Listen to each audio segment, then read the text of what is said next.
everyone, and welcome back to Tokyo Tuesdays, the segment in which I head to the Tokyo Disney theme parks to sample and review every last eatery. For our 22nd episode, we're headed to Miguel's El Dorado Cantina. No, not that one. I know, it's an easy mistake to make. The Disney one. Like so many places in Tokyo Disney Sea, getting to Miguel's El Dorado Cantina is a bit of a hike. Start by heading straight into the Mediterranean harbor. Turn left and proceed up the ramp. At the end of the ramp, turn right before the American waterfront and proceed across the bridge. If you have the electric railway tracks on your left, then you've turned in the correct place.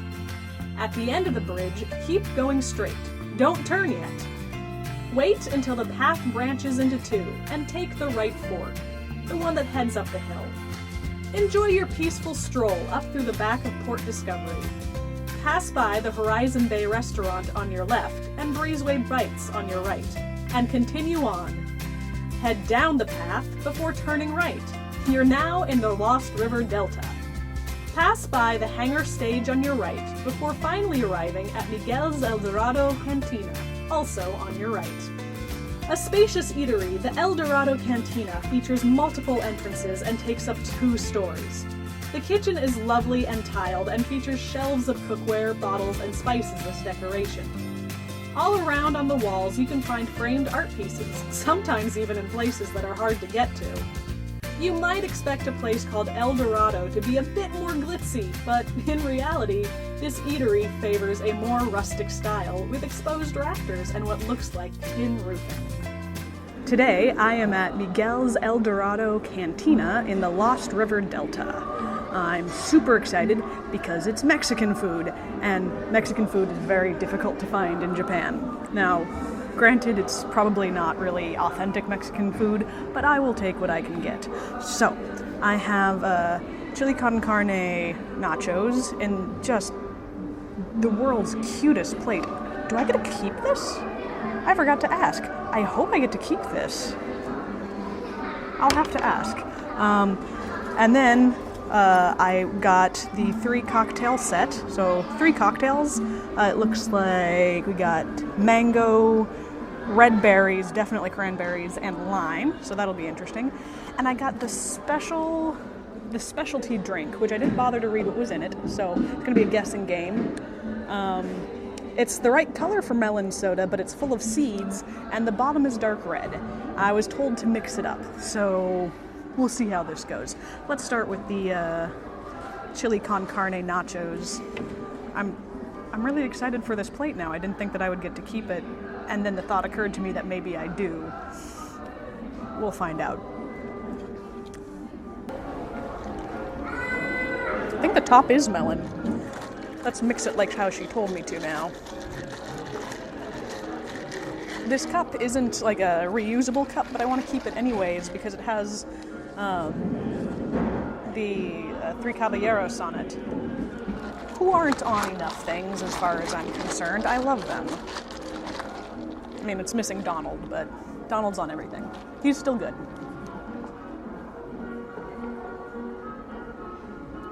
Interesting. So there's a jelly in there, seeds. Mix it up, it no longer tastes like melon soda. Things are sinking in my cocktails. Perhaps I should drink them before it decarbonates, I don't know. They gave me this really nice portion of guacamole, and I just really don't eat guacamole. I mean, I do, but it's like this chip is already full. Why would I put guacamole on it? Alright, let's try the guacamole. So some of the chips, as always happens with nachos, unless I make them, some of the chips are mostly empty, so we'll try the guacamole on that.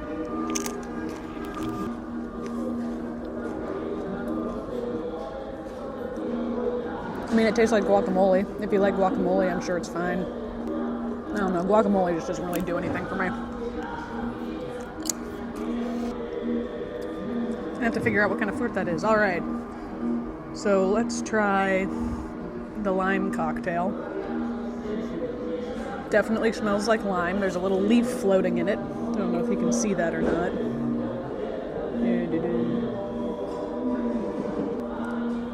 Not bad. Whatever it is, it's certainly reminiscent of some sort of Mexican cocktail I've had before. This one is mango. It's again pretty clear. So far, I prefer the lime one. I shouldn't say that this one is bad, just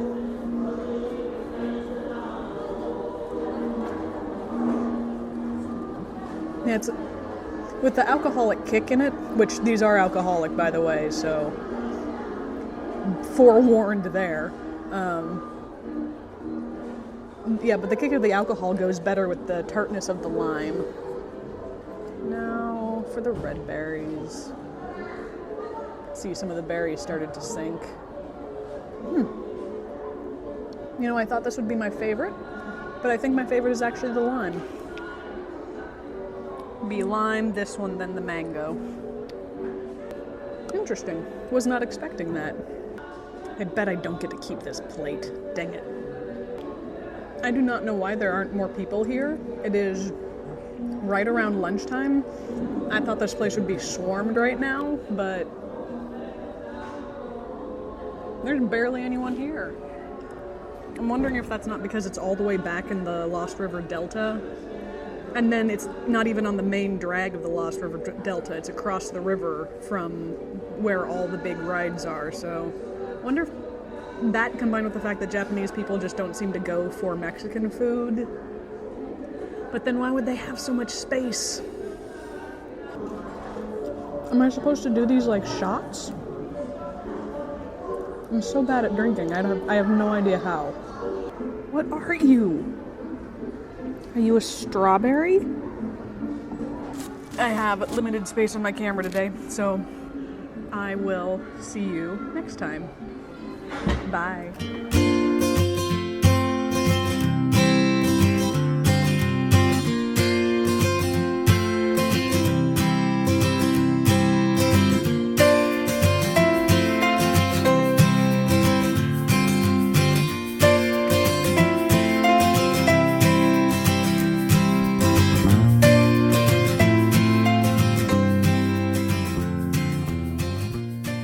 Now that we've tried the fabled Dorado Cantina, how does it stack up?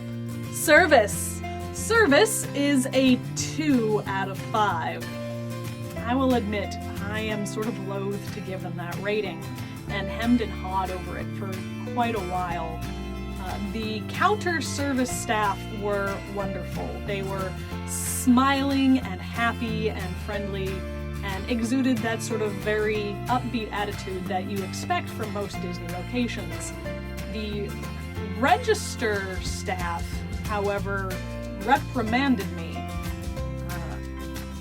Why? Because I walked up on the wrong side of the register.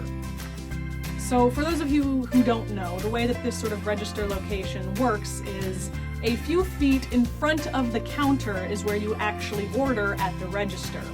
There are 2 lines that are set up on either side of the register, and the person working the register will take one person from one side and then from the other side, and they will go between the 2 lines, keeping both lines moving.